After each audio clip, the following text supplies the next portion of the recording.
Speaker महोदय, धन्यवाद speaker साहब महोदय।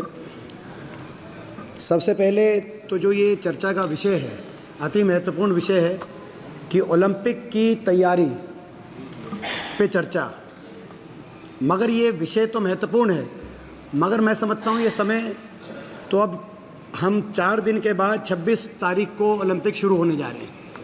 आज 22 है, तो अब क्या तैयारी पे हम सुझाव दें और क्या तैयारी हो पाएगी, तो अब तो हम केवल शुभकामनाएं दें और 2 ही काम कर सकता है सदन।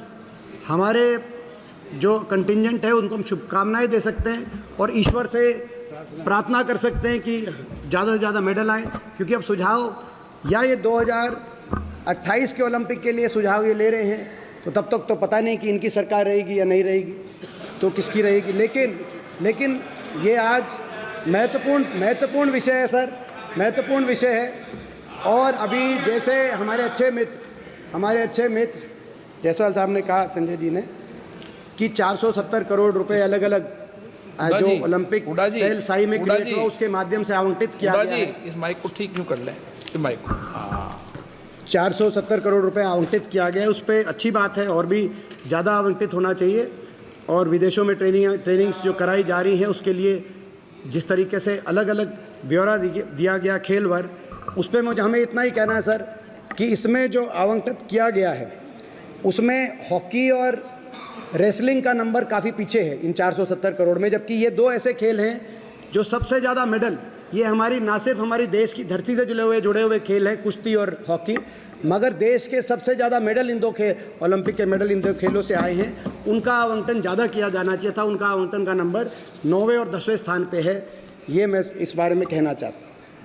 अगर हम ओलंपिक और भारत देश के खेल की बात करें और हरियाणा का अगर हम संदर्भ ना लें तो वो चर्चा अधूरी होगी, और अधूरी मैं इसीलिए कह रहा हूँ, ओलंपिक में अभी तक हमारे देश के इतिहास में 35 मेडल हमारे देश ने अर्जित किए हैं, जिसमें से 23 इंडिविजुअल खेलों के मेडल हैं। इन 23 में से 10 मेडल हरियाणा के खिलाड़ी हमारे देश के लिए लेके आए हैं पिछले 4 ओलंपिक में, यानी कि 40 से 2% की आबादी वाला हरियाणा 40 से 50% ओलंपिक के मेडल, और केवल ओलंपिक ही नहीं, एशियाई और कॉमनवेल्थ के मेडल्स में भी हरियाणा की हिस्सेदारी इतनी होती। पिछले 4 ओलंपिक्स में देखें, अभी वो कह रहे थे कि 2014 के बाद से खेलों में इतना बढ़ोतरी हुई, लेकिन पिछले 4 ओलंपिक्स में हम देखें तो चारों ओलंपिक्स में देश के मेडल आए और आधे से ज़्यादा मेडल हरियाणा खिलाड़ी लेके आए। 2008 में सबसे पहले 3 मेडल आए ओलंपिक में, जिसमें से 2 हरियाणा के खिलाड़ियों ने अर्जित किए देश के लिए। 2012 में 6 मेडल आए ओलंपिक में, जिसमें से 4 हरियाणा खिलाड़ियों ने अर्जित करे। 2016 में ये 6 से घटकर 2 मेडल आए, लेकिन 2 में से भी 1 मेडल हरियाणा की हमारी बेटी साक्षी मलिक लेके आई। और 2020 में ये 7 मेडल, जो 2012 के लगभग बराबर के 7 मेडल आए, जिसमें से 3 मेडल हरियाणा खिलाड़ी लेके आए। और अगर हम ओलंपिक में जाने वाले कंटिंजेंट की भी बात करें तो पिछले ओलंपिक के खेलों में 120 खिलाड़ियों में से 31 खिलाड़ी यानी कि 25% हरियाणा से गए, और इस ओलंपिक खेलों में भी 117 में से 20.5% में 117 में से 24 खिलाड़ी यानी कि लगभग 21% खिलाड़ी हरियाणा से जा रहे हैं। नीरज चोपड़ा से लेकर सर और विनेश फोगाट तक, जिन्होंने जंतर मंतर पर धरना दिया है सरकार के खिलाफ, ये सभी ओलंपिक के हमारे एक कंटिंजेंट का हिस्सा हैं जो ओलंपिक के खेलों में जा रहे हैं। 2006-07 के बाद से जितने भी खेल हुए, एशियाई, कॉमनवेल्थ और ओलंपिक, हमें गर्व है कि मैं हरियाणा से आता हूं कि इन सभी खेलों में 50% तक हमारे मेडल और 25% तक कंटिंजेंट हरियाणा खिलाड़ियों का देश को रिप्रेजेंटेशन करने का हरियाणा खिलाड़ियों का अवसर मिला। तो जब हम ओलंपिक की बात करें तो बिना हरियाणा के, मैंने कहा कि अधूरा है। ऐसा क्या सिस्टम हरियाणा में बना जिसकी वजह से आज ओलंपिक के अंदर हरियाणा खिलाड़ी इतना अच्छा कर पा रहे हैं, उसको भी जानना, उससे क्या ऐसी बातें हैं जो देश के अन्य राज्य लेके जा सके, क्योंकि खेल हमेशा राजनीति से ऊपर होने चाहिए, और उसमें अब क्या कमियां आ गई हैं वो भी बताना हमारा जिम्मेदार विपक्ष की तरह हमारा कर्तव्य है। मेडल तभी आ सकता है जब आप प्रतिभा की सही खोज करें, प्रतिभा को प्रोत्साहन दें, इंफ्रास्ट्रक्चर दें और इंफ्रास्ट्रक्चर के बाद जब कोई मेडल लेके आए या ना आए, कोई चोटिल हो जाए, मेहनत करे, लेकिन एक स्तर तक पहुंच जाए तो उसका भविष्य सुरक्षित किया जाए, खिलाड़ी के मन से अपने भविष्य की असुरक्षा निकाल दी जाए। इन बातों को लगते हुए कांग्रेस की पूर्ववर्ती सरकार, हरियाणा की सरकार ने खेल नीति बनाई 2004-05 में, जिस खेल नीति को पदक लाओ पद पाओ की नीति भी कहा गया, जिसके 3 पहलू थे। पहला पहलू था कि अगर आप किसी स्तर तक पहुंचेंगे, चाहे राष्ट्रीय खेलों तक पहुंचे, चाहे आप अंतर्राष्ट्रीय स्तर तक पहुंचे, तो कहीं आपका भविष्य को सुरक्षित किया जाएगा। इस नीति के तहत 500 से ज़्यादा अलग अलग पदों पे खिलाड़ियों की नियुक्ति हरियाणा सरकार ने की उस समय, जिसमें डीएसपी लेवल पे चाहे वो अंतर्राष्ट्रीय पहलवान जोगेश्वर दत्त हो, चाहे अंतर्राष्ट्रीय मुक्केबाज विजेंद्र सिंह हो, चाहे अंतर्राष्ट्रीय पहलवान बबीता फोगाट हो, इन सभी खिलाड़ियों को डीएसपी से लेकर और अन्य पदों के ऊपर हरियाणा सरकार में मौका दिया गया। दुर्भाग्य की बात है सर कि जो नीति थी पदक लाओ पद पाओ, नियुक्तियां देने की नीति, पिछले 10 वर्ष से जो भाजपा की सरकार है इस नीति पे रोक लगाने का काम किया। आपको जान के आश्चर्य होगा कि हमारी खिलाड़ी बेटी साक्षी मलिक को आज तक हरियाणा में कोई नियुक्ति नहीं मिली है। पिछले ओलंपिक के हमारे खिलाड़ी, पिछले ओलंपिक के मेडल विजेता रवि दहिया, नीरज चोपड़ा, इनको अभी तक हरियाणा सरकार में कोई नियुक्ति देने का काम नहीं किया गया। यहाँ तक कि सर ये तो डीएसपी और अन्य पदों की बात है, जो ग्रुप 3 और 4 उसमें भी 3% खिलाड़ी कोटा हरियाणा के अंदर कांग्रेस की पूर्ववर्ती सरकार ने किया था, उस खेल कोटे को भी समाप्त करने का काम मौजूदा सरकार ने हरियाणा के अंदर किया है। और खिलाड़ियों को जो डीएसपी लगाए गए थे, वो डीएसपी खिलाड़ी सर जो है उनको प्रमोशन तक नहीं दी गई है इन 10 वर्षों में, तो आज उन खिलाड़ियों को धरने देने पे मजबूर वो खिलाड़ी हो रहे हैं। इसके साथ साथ जो कैश अवार्ड मिलता था, आज हमारे खिलाड़ी कैश अवार्ड के लिए भी महरूम हो गए, जैसे सरकार उनसे किसी बात का बदला ले रही हो कि वो मेडल लेके आए हैं। यहाँ तक कि 2021 के बाद से अभी तक, आज की भास्कर की खबर आई है सर, भास्कर, दैनिक भास्कर के अखबार को जानो पता हो कि ये सरकार 1993 का डिस्कशन लेके आएगी कि खेलों के पदक विजेता कैश अवार्ड से वंचित, 2021 के बाद से कैश अवार्ड दिए ही नहीं गए। और दूसरी ओर नेशनल और इंटरनेशनल वालों को तो आप अभी कह रहे हैं कि वंचित रखा है मगर देंगे, 2021 से वंचित हैं, लेकिन बाकियों को तो आपने बंद कर दिया। हम कांग्रेस की सरकार के समय जूनियर, सब जूनियर और यूथ गेम्स में भी जो मेडल लेके आते थे उनको भी कैश अवार्ड दिया जाता था। सर एक और पहलू इस सरकार ने, जो हमारी सरकार के समय जो नीति बनी थी, क्योंकि नीचे से प्रतिभा को खोजने की बात थी, तो एक पॉलिसी बनी थी स्पैट, जिस वजह से हरियाणा खिलाड़ी आज इतने आगे आए हैं। Sports and physical aptitude test, पहली क्लास से sir sports and physical aptitude test किया जाता था, जो भागने में, दौड़ने में और फिजिकल एप्टीट्यूड में जो बच्चे सबसे अग्रणी आते थे 10%, उनको मासिक पहली प्रोत्साहन राशि दी जाती थी। इसकी शुरुआत हरियाणा में हुई। सारे इस सिस्टम से बहुत खिलाड़ी आगे आ रहे थे। पहले सरकार जब भाजपा की आई सर हरियाणा में, पहले स्पैट का नाम बदल दिया स्पीड, और फिर स्पीड पे भी स्पीड ब्रेकर लगा के उसको समाप्त कर दिया सर। और सर ये इसमें, और इसके तो कई ऐसे पहलू हैं सर, जैसे मैं उदाहरण दूं, अगर कोई हमारी एससी समाज से आने वाली कोई अगर खिलाड़ी बेटी अगर डिस्ट्रिक्ट लेवल पर या स्टेट लेवल पर पहुंचती थी सर, तो 40,000 प्रति वर्ष की उसको प्रोत्साहन राशि मिलती थी सर, ताकि एससी समाज से आने वाली बेटियों का खेलों में जो है ज़्यादा भागीदारी बने। सरकार ने आते ही 2016 में भाजपा सरकार ने एससी समाज की बेटियों को मिलने वाली इस प्रोत्साहन राशि को समाप्त करने का काम किया सर। ये मैं इसीलिए बता रहा हूँ। फिर एक मिनट आप फिर मुझे कहोगे मैं टोक रहा हूँ वीडियो सर। आप तो सर ये आपका अधिकार है सर टोकना, मगर हमारा अधिकार है बोलना सर। ये सिस्टम, हरियाणा का स्पोर्ट्स सिस्टम सर कैसे आगे जाए सर, और उसी देश का जब आधे मेडल हरियाणा के स्पोर्ट्स सिस्टम से आ रहे हैं तो उस पर भी चर्चा हो सर। इसके साथ साथ इंफ्रास्ट्रक्चर भी मैं कहना चाहूँगा सर। हमारे समय 232 हरियाणा में राजीव गांधी स्पोर्ट्स स्टेडियम बने थे और 6 अंतर्राष्ट्रीय स्टेडियम कॉम्प्लेक्स बने। दुर्भाग्य से, और इन स्टेडियम्स में सर नर्सरीज और कोचेज़, ताकि हर स्पोर्ट्स स्टेडियम में, ग्रामीण स्पोर्ट्स स्टेडियम के अंदर किसी न किसी एक खेल की नर्सरी बने और उस पर हम ध्यान केंद्रित कर पाएँ। मगर मौजूदा सरकार ने सर वहाँ इन नर्सरीज़ को बिल्कुल ही नज़रअंदाज करते हुए पिछले 10 वर्ष में एक भी कोच की भर्ती हरियाणा के अंदर नहीं हुई सर।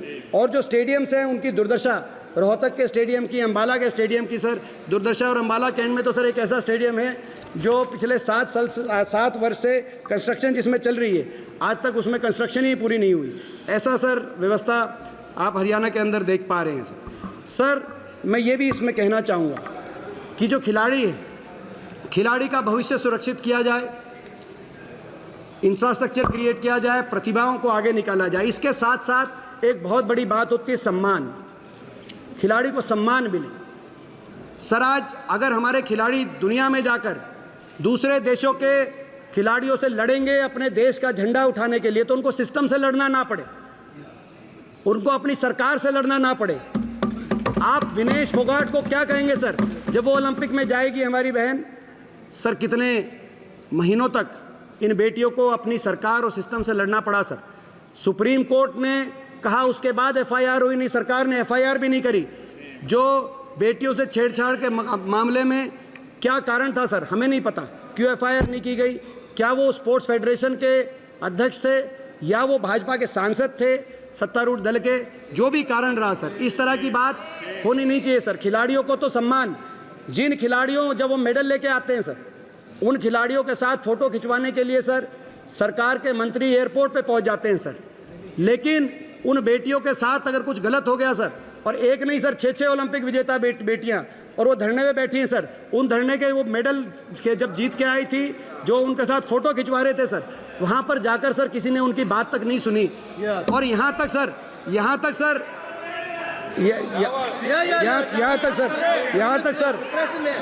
आप सर यहाँ तक सर मैं सर सवाल पूछना चाहता हूँ, मैं सरकार से ये सवाल पूछना चाहता हूँ सर।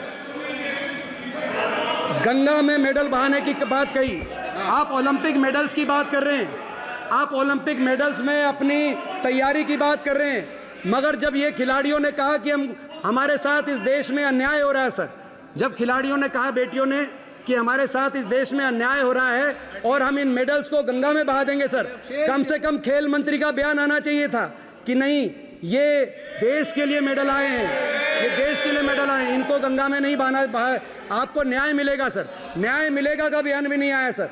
न्याय मिलेगा का बयान आ जाता, हम संतुष्ट हो जाते सर। ये देश तो महाभारत का देश है सर। मैं स्वयं ऐसे प्रदेश से आया हूं जहां कुरुक्षेत्र में महाभारत हुई थी सर। हमारी बहन बेटी की मान सम्मान पे बात आई तो देश में कुरुक्षेत्र में महाभारत का रण हुआ सर। लेकिन मैं सरकार से पूछना चाहता हूं कि हमारी बहन बेटियों की जब मान सम्मान की बात आई में होता था, ये सभी जगह पे मैं सर ये भी एक और आपको मैं कहना चाहता हूं सर। एक सर मैं उस समय सरकार की तरफ से दिए गए बयान पढ़ रहा हूं सर। एक बयान आया सर, एक बयान आया, सत्तारूढ़ दल के आरोपी एक सांसद का बयान आया सर कि ये तो मेडल इतने रुपए में आप बेच सकते हैं सर। इन मेडल की सर, ओलंपिक मेडल की आप बात कर रहे हैं सर, आप ओलंपिक मेडल की बात कर रहे हैं और आप उनकी कीमत लगा रहे हैं इस देश में, और आप स्पोर्ट्स फेडरेशन चला रहे हैं सर ऐसे। तो सर इस पे प्रश्न उठेंगे। हरियाणा के अंदर सर खेल मंत्री, सर हरियाणा खेल मंत्री जिनको सर जो है खुद स्वयं जो पहले हॉकी के हमारे प्लेयर थे, हम उनका मान सम्मान करते हैं सर, वो खिलाड़ी हैं, उनको हरियाणा में भाजपा सरकार में खेल मंत्री थे। उनके ही महकमे की सर, उनकी महकमे की एक जूनियर कोच ने सर, एक हमारी अंतर्राष्ट्रीय खिलाड़ी ने उन पे आरोप लगाया कि खेल मंत्री ने उनके साथ दुर्व्यवहार किया है सर। उसके बाद भाजपा की तरफ से यह है कि वो हमने जब मांग करी कि इन खेल मंत्री को हटाया जाए, इनको बर्खास्त किया जाए सर, तो ये कहा गया कि इन्हें खेल मंत्री रहेंगे सर। उनको मंत्री रखा, और जिस बेटी ने सर हरियाणा खेल मंत्री की मैं बता रहा हूँ, जिन बेटी ने उन खेल मंत्री पे जो आरोप लगाया था उनकी एक ना सुनी गई। एक मिनट माननीय सदस्य, हम एक मिनट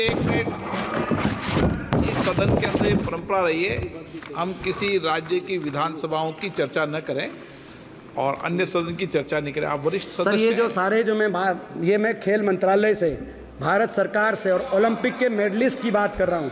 और सर ओलंपिक, और खैर मगर मैंने आपने जो बात की उस बात को मैं आगे बढ़ते हुए सर, तो मेरा संदर्भ था सर, खिलाड़ियों को मान सम्मान, उचित प्रोत्साहन, प्रतिभा की खोज के साथ साथ उनकी भविष्य की सुरक्षा की जब तक नीति बनने की बात नहीं होगी, क्यों हरियाणा आज देश के आधे से ज़्यादा मेडल लेके आ रहा है हर खेलों में पिछले 10 वर्ष से नहीं, 2008 के बाद से, जो मैंने आपको बताया, ये तो रिकॉर्ड की बात है, आप झुठला नहीं सकते कि 2008 के ओलंपिक में कितने मेडल आए, 2012 के ओलंपिक में कितने मेडल आए।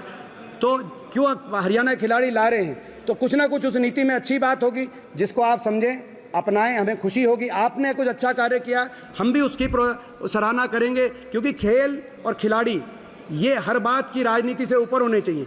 लेकिन आज दुख होता है सर, जिस हरियाणा में नारा था जय जवान जय किसान जय पहलवान जय नौजवान जय संविधान का नारा हम देते थे, आज उस हरियाणा के नौजवान भारतवर्ष का झंडा सीमा पर ऊंचा करने की बात करते थे सैनिक बनके, वहाँ आप अग्निवीर योजना ले आए और दुनिया के पोडियम पे जाकर राष्ट्रगान बजवाकर झंडा ऊंचा करने की बात करते थे खिलाड़ी बनकर। आज वो हरियाणा जो खेलों में नंबर 1 था सर, वो आज नशे में नंबर 1 बन गया। इस बात का हमें बहुत ही इस बात की पीड़ा है। मगर सर ये हरियाणा में जो हम निराशा के साथ इस सरकार की खेलों के प्रति रवैया देख रहे हैं, लेकिन ओलंपिक पे सर, ये ओलंपिक की प्रिपरेटनेस पर जो ये चर्चा की गई है, ये चर्चा अच्छा होता सर, ये अच्छा होता, ये चर्चा सर 1 साल पहले आती, अच्छा होता है ये सब चर्चा। सर इनको क्या तकलीफ है सर, मैंने ऐसा क्या गलत कहा सर, मैंने ऐसा क्या गलत कहा सर, हमने ऐसा कुछ गलत नहीं कहा, किसी को तकलीफ हो सर, इनको ऐसा लगता है सर ये हमें ऐसा लगता है सर, यही बात है सर, हमें ऐसा लगता है कि अगर कोई आरोपी भाजपा का सांसद या भाजपा का कैबिनेट मंत्री हो तो सर उसमें भाजपा को उस पे के पक्ष में नहीं आना चाहिए, क्योंकि हम इसमें जो है पूरी पार्टी उसके पक्ष में आगे खड़ी हो जाए, इस बात से हमें तकलीफ है सर। सत्तारूढ़ दल को उनके पक्ष में नहीं आना चाहिए, पूरी पार्टी को उनके पक्ष में नहीं आना चाहिए। किसी ने अगर खिलाड़ियों का शोषण किया है तो वो अपराध है, उस अपराधी को अपना जो है समझता हूँ कानून का सामना करना चाहिए, ये हमारा संदर्भ है। खिलाड़ियों का मान सम्मान करिए सर। एक कहा जाता था, एक कहावत, पढ़ोगे लिखोगे तो बनोगे नवाब, खेलोगे कूदोगे तो होगे खराब। एक कहावत थी चौहान साहब हंस रहे हैं, ये कहावत थी, हरियाणा की पूर्ववर्ती हुड्डा सरकार ने दिखा दिया उस कहावत को बदल के कि पढ़ोगे लिखोगे तो बनोगे नवाब, मगर खेलोगे कूदोगे तो भी बनोगे लाजवाब। तो ये कहावत को बदल के दिखा दिया। अब आपने दोबारा से आपने उस कहावत का दूसरा अर्थ कर दिया कि खेलोगे कूदोगे तो सरकार बीजेपी की सरकार हो जाएगी नाराज। आपने उस कहावत को दोबारा से मोड़ दिया। सर ये दोबारा से खेलोगे कूदोगे तो होगे लाजवाब, इसकी तरफ ये कदम बढ़ाएं, हम एक एक कदम पे आपका साथ देंगे सर। बहुत बहुत धन्यवाद।